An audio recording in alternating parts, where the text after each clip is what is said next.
I I really loved playing it, but this is a very weird ending. Or at the very least, it's like a very bleak ending.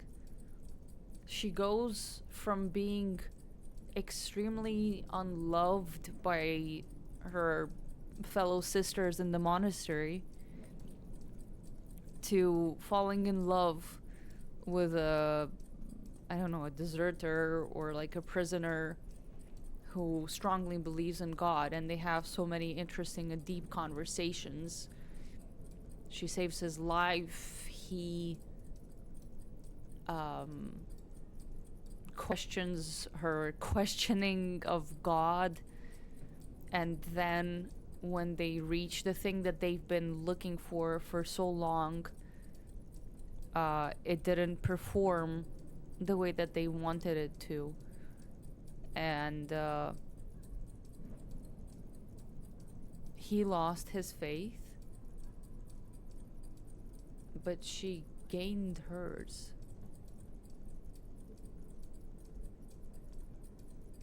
Don't get me wrong, it's not, I'm not happy with how this game ended. It's not like a well-rounded kind of ending, but unless they have like a surprise ending or something, it is maybe one of those kind of like, you have to think about this sort of games.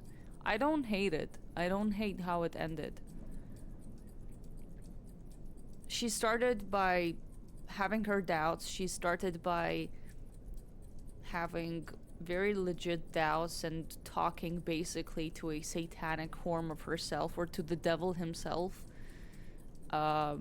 She went from being fake religious to the absolute bottom of the barrel, kind of just like totally spiritually fucked up, basically. And then somehow this Kudets object worked for her after talking to the devil. So she has found faith after really reaching like the lowest of the low, basically.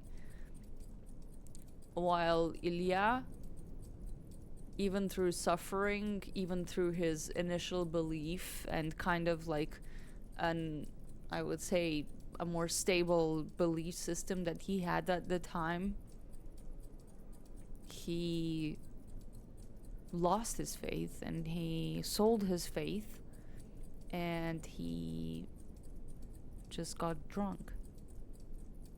I don't hate it either. Yeah, Nura.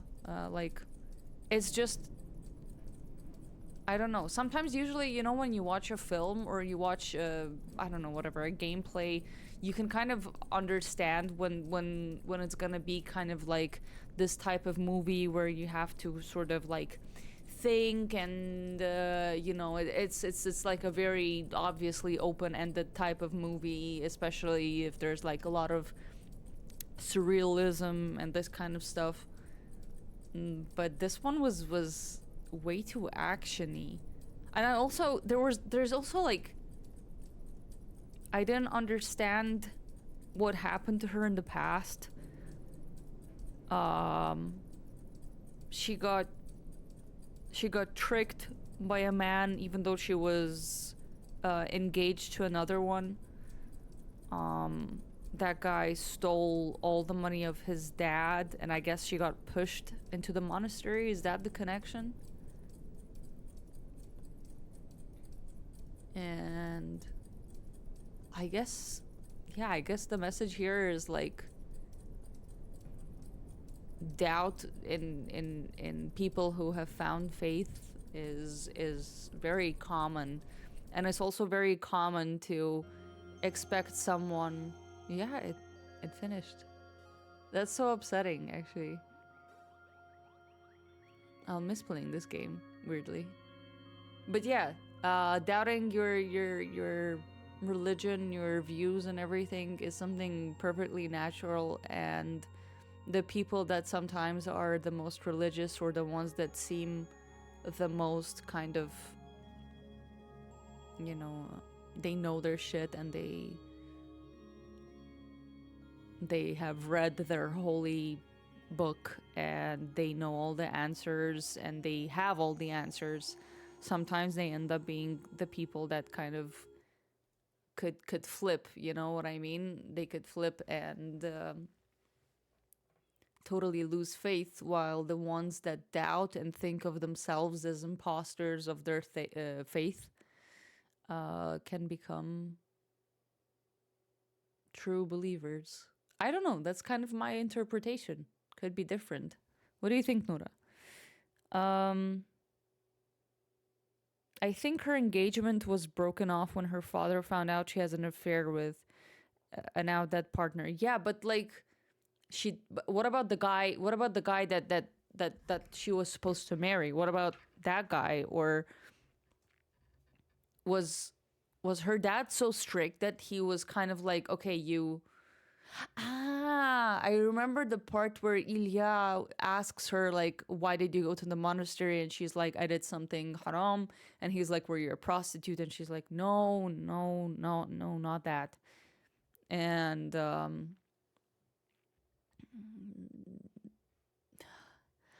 don't know.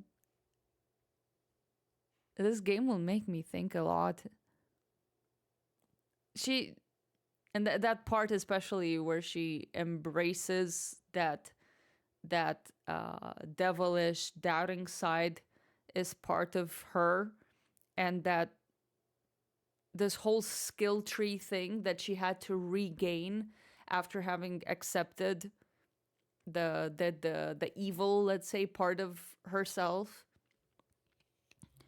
um is also a nice kind of like representation of how once you've doubted faith and you've come back to it, you have to rebuild the blocks, you have to rebuild everything now, considering, you know, I don't know, now considering all of the oneness that you have gained. She had a devil possessing her soul.